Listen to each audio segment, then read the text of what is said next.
Hello, I'm Anika from Made to Sew. In this tutorial we're going to be looking at the presser feet that come with your sewing machine. I've had some requests for this video over the past few months. So I'm going to be covering the basic presser feet that come with most machines. We're going to be looking at what they do and when you should use them. Then I also wanted to cover a couple of the presser feet that I would recommend you purchase as an extra.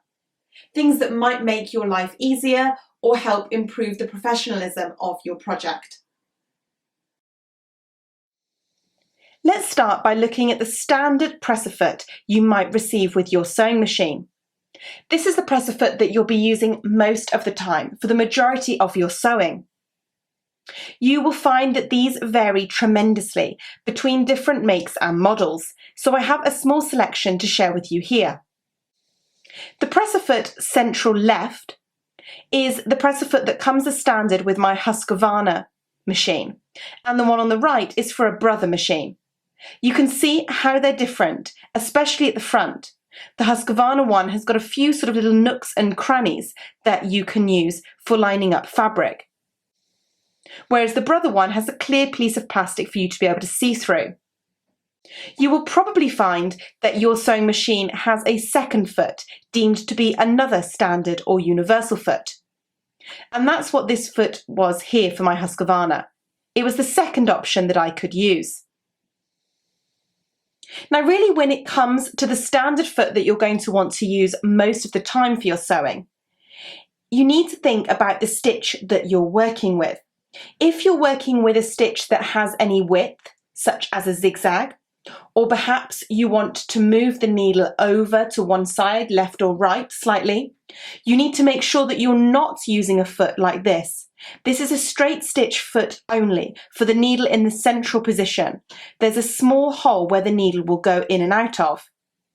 If you're wanting to complete a stitch with any width or move the needle, you need to make sure, like with the rest of these, that there is a lot of space where the needle is to allow you that freedom of movement with the width function. If you try and use a straight stitch foot, you'll find that you will break the needle. So please be aware of that. Now, I personally have a great fondness for this foot here. This is the little Husqvarna that comes as standard on my Husqvarna machine. I like the fact that it has got a number of different edges that you can use when you're accurately stitching your fabric. You've got on the outside of both edges of the foot, the inside of the large legs, and then you can also see there are very small legs in there, which you can use the edges of too. Therefore, it's great for edge stitching or top stitching or anything where you want to be accurate and close. Unfortunately, you don't get this on a lot of other machines, so I always recommend that my customers have a look in their accessories box to see what else they get. Sometimes you will find that you have a foot that's designed for applique that would be suitable for you to use when you're wanting to stitch accurately close to something. It just saves you having to purchase another foot if you've got something that would do the job. These feet up here are designed for applique, and they would be great if you wanted to line something up with the markings and inside of the legs.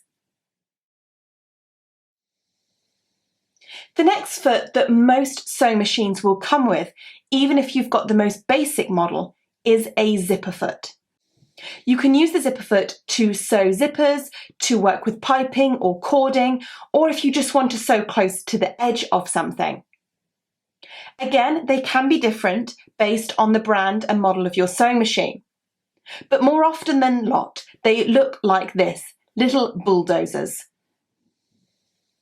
Again, if I was to give you my personal opinion, I really like having a zipper foot that's as wide at the front as it is at the back, so that I can run this right along the edge of what I'm trying to sew close to. I also make sure that I move the needle so that I can sort of line up close to what I'm sewing or move it to my preferred position. If you haven't got a zipper foot with your machine, it's one of the feet that I would recommend purchasing because you will find it useful whether you're making garments or home furnishings or other accessories. Now, most machines will have some form of a buttonhole foot. It will just depend on what the machine is capable of doing, whether that's automatic, or manual buttonholes, or perhaps both. Now these large plastic feet here are in fact automatic buttonhole feet. You position your button onto the foot and the machine will create you a buttonhole, the perfect size for the button. Please don't worry if your machine doesn't do an automatic buttonhole. You should have a foot that will allow you to do a manual buttonhole instead. This could look like this little foot here, a metal one with markings along the edge to help you. Or it can be a plastic contraption, usually white, that's about half the size of one of these, with red markings along the side and a sort of slidey bit in the middle. That again will aid you in completing a manual buttonhole. Now this is a foot that's useful but not a necessity, and one that people often wonder what it does. These little feet are for sewing buttons on. It can be quite useful, but personally I would probably rather do it by hand. Another foot that you might have in your collection of accessories with your sewing machine is something like this. Now this is called a non-stick glide foot. And this can be useful when you're sewing difficult fabrics that would otherwise stick to the standard metal feet that you have with your machine. Being plastic, you should find that it works better with fabrics such as leather, plastic coated fabrics, oilcloth, anything that gets a little bit sticky and you find doesn't move through the machine very well with the standard metal foot. Now the next 3 feet all look different but all do the same job. They are all blind hemming or blind stitching feet. These 2 are adjustable, whereas this one isn't, but they will all help if your machine offers the function, that is, to create a blind hem. If you don't have one of these feet, I really wouldn't worry about it, and I wouldn't rush out to buy one either. Personally, if I'm completing a blind hem, I would do this by hand rather than on the sewing machine to get a really professional result. Now the final machine foot that we're going to look at that could come with your accessories is the edging or overcast foot. This foot will generally come with machines that offer the overcast stitch as an option. And you can see that these 2 feet are relatively similar. Now you'd want to use this foot when you're stitching close to or over the edge of your fabric, perhaps to complete an overcast stitch. The overcast stitch is the sewing machine's version to an overlocker or serger.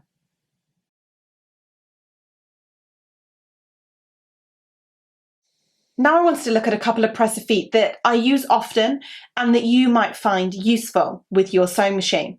They generally don't come as standard, but you may be lucky and you may have received one with your machine. So the first thing is a walking foot. Now if you don't know what a walking foot is, or how you can use it, I do have specific tutorials on this, so I'll pop a link to those in the description box below. Now the walking foot is a great foot to have. You can use it for quilting, you can use it for dressmaking, and it really just helps to work with layers of fabric and pull your fabric through the sewing machine, creating what's called an even feed. With the basic sewing machines that I teach on, I generally leave the walking foot on them all of the time. I do believe that it actually helps the machine to sew better and creates a nicer looking stitch. If you do a lot of dressmaking or you plan to do a lot of dressmaking in the future, the one foot I would recommend is an invisible zipper foot. You'll use this to insert the invisible zipper into garments or home furnishings. Now both of these feet are the same, and if I flip them over, you should find the little grooves on the back that the invisible zipper will travel in. Now you can sew an invisible zipper with a standard zipper foot, and just so that you know, you will also need a standard zipper foot when you are inserting an invisible zipper. But I do find that for sewing the majority of the invisible zipper, these make it easier for my students to achieve professional results. If you want to learn how to insert an invisible zipper, I'll pop a link to my invisible zipper tutorial in the description box below. Now this is the final foot. I wouldn't call it a necessity by any means. If I had to inform my students of 2 feet to add to their sewing machine collection, I would always go with a walking foot and an invisible zipper foot if they're interested in dressmaking. But something that's quite different and a little bit of fun is what's known as a darning foot. Again, this will normally be extra with your sewing machine. Now this has got a little sort of spring mechanism that you can see if I push this down here.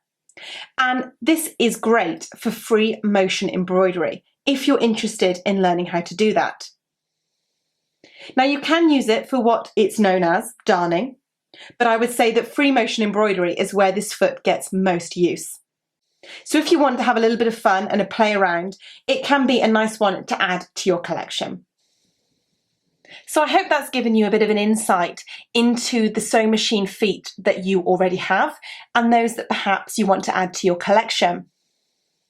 Please make sure when purchasing new feet for your sewing machine that you purchase the right foot for the make and model of your machine. Unfortunately, the little bar that attaches the feet to the sewing machine can be a different size and width depending on the brand. So if you don't purchase the correct foot, you may find that it doesn't fit.